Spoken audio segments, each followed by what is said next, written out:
बिस्मिल्लाहिर्रहमानिर्रहीम। अस्सलामुअलैकुम। सेहत बख्श और जायकेदार फल अनार और बनाएं अनार का जूस। सबसे पहले 3 कप अनारदाने ग्राइंडर में डालें।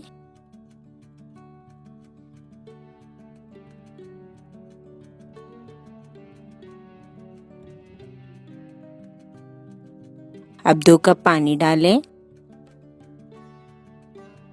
आधा चाय का चम्मच काला नमक, 2 से 3 खाने के चम्मच लाल शरबत रंग और मिठास के लिए शामिल करें। अच्छी तरह ग्राइंड कर लें।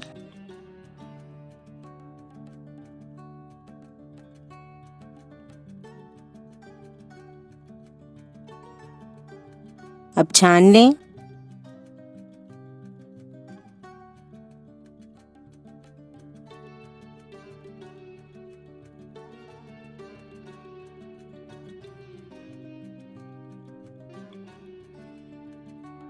लीजिए, सर्दियों का बेहतरीन मशरूब तैयार है।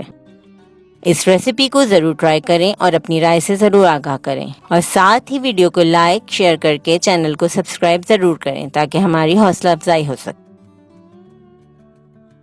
अपना ख्याल रखें और हमें अपनी दुआओं में ज़रूर याद रखें। अल्लाह हाफ़िज़।